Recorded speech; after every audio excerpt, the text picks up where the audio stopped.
देवळाली प्रवरा नगर परिषदेची ही निवडणूक पहिल्या दिवशीपासून आम्हाला विजयाची नक्कीच खात्री होती। नगराध्यक्षपदासाठी चांगला लीड मिळेल ही शाश्वती मला होती, परंतु माझ्याबरोबर माझे सर्वच सहकारी विजयी व्हावे ही एक प्रामाणिक इच्छा पार्टी म्हणून माझी होती। परंतु दुर्दैवानं आमचे काही सहकारी पराभव पत्करावा लागला, त्याची नैतिक जबाबदारी पार्टी म्हणून मी स्वीकारतो। माझ्याबरोबर आमचे जे काही सहकारी निवडून आलेत नगराध्यक्षपदासाठी, लोकनियुक्त नगराध्यक्षपदासाठी मी स्वतः आणि माझ्याबरोबरचे 15 सहकारी हे निवडून आले, 16 सहकारी निवडून आलेले आहेत। आम्हाला सर्वांना खात्री आहे की गावकऱ्यांनी जो आमच्यावरती विश्वास दाखवला तो आम्ही नक्की सार्थ ठरवू। पुढच्या काळामध्ये गावाच्या भविष्यासाठी जी काही चांगली कामं करावी लागतील ती नक्की करू। गाव सुरक्षित ठेवण्याच्या दृष्टीने जे काही प्रयत्न करावे लागतील ते करण्याचा आमचा नक्की प्रयत्न राहील। एक सुशासन देवळालीमध्ये असावं ही सर्व जनतेची माफक अपेक्षा आहे आणि ते टिकवण्याचा प्रयत्न आम्ही करू। धन्यवाद। नगराध्यक्ष झाल्यानंतर प्रथम प्राधान्य मागच्या 4 वर्षामध्ये प्रशासक होते।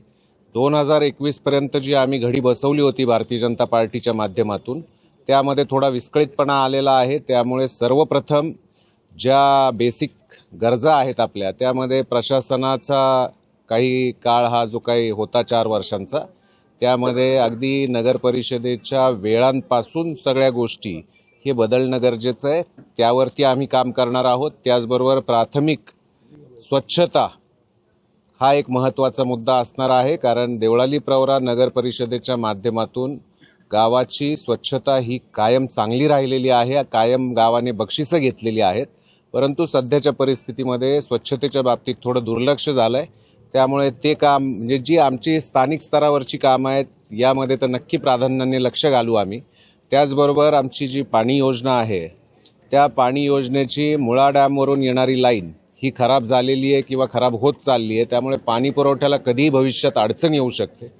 ते काम प्राधान्याने करायचे। त्याचबरोबर आदरणीय पालकमंत्री महोदय माननीय नामदार डॉक्टर राधाकृष्णजी विखे पाटील साहेब हे सांगता सभेला आले होते। त्यावेळेस त्यांच्याकडे मी प्रश्न मांडला होता की स्ट्रीट लाईट हे देवळालीमध्ये असणं गरजेचं आहे, कारण हे गाव वाड्या वस्त्यांवर विखुरलेलं आहे।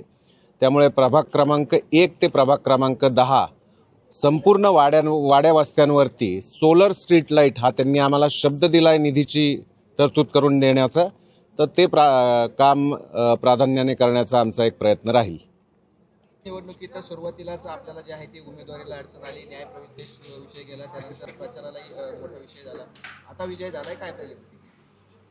नक्कीच आपण ज्याप्रमाणे आता सांगितलं, देवळाली प्रवरा नगर परिषदेची निवडणूक 4 नोव्हेंबर रोजी जाहीर झाली। नामनिर्देशन पत्र दाखल करण्याची तारीख 10 नोव्हेंबर ते 17 नोव्हेंबर रोजी 3 वाजेपर्यंत होती। 18 नोव्हेंबरला छाननी होती। छाननीच्या दिवशी 1:50 निवडणूक आयोगाचं एक परिपत्रक आलं।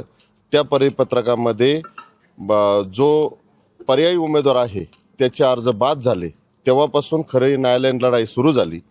त्या लढाईमध्ये नक्कीच आमचे मार्गदर्शक, आमचे माजी आमदार चंद्रशेखर कदम पाटील तथा भाऊ आणि आपलं युवा नेतृत्व सत्यजित दादा या प्रक्रियेमध्ये त्यांनी सहकार्य केलं। आम्ही जिल्हा न्यायालयापासून तर उच्च न्यायालयापर्यंत या प्रक्रियेमध्ये यशस्वी राहिलं।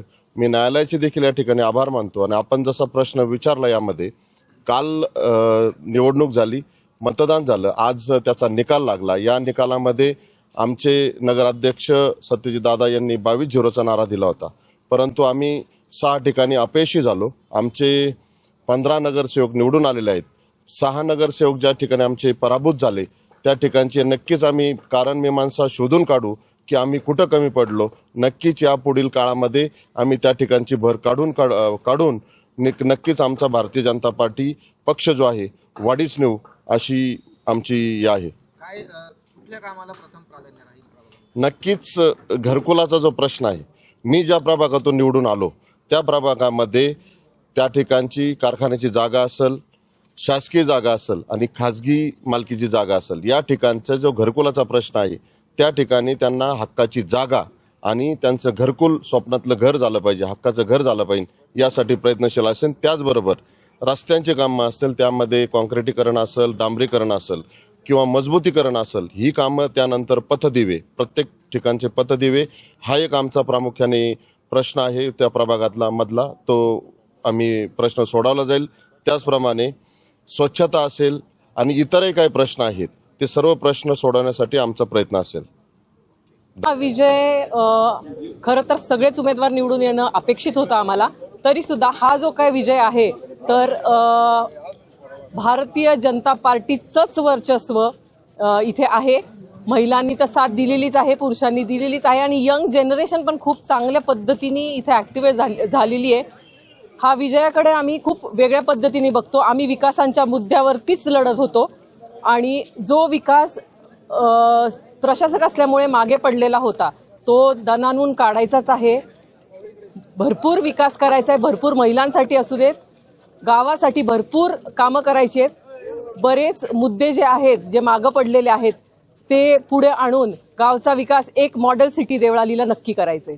प्रथमच या ठिकाणी महिलांचा जो आहे तो जास्त प्रचारामध्ये होऊन दिसून आला. काय महिलांसाठी असं विशेष काम असणार आहे नगरपालिकेत? नगरपालिकेकडनं तर कामं असणारच आहे, बचत गटामार्फतही कामं असणार आहे, पण सत्यजित कदम फाउंडेशन म्हणून म्हणजे राजकारण सोडून सुद्धा समाजकारण करत असताना आम्ही बरेच महिलांसाठी आणि मुलांसाठी काम करतच आलेलो आहे. त्यामुळे आम्हाला महिलांसाठी नवीन काही वेगळं काम करण्यापेक्षा आम्ही जे काम करतोय ते अजून जोमाने करायचंच आहे.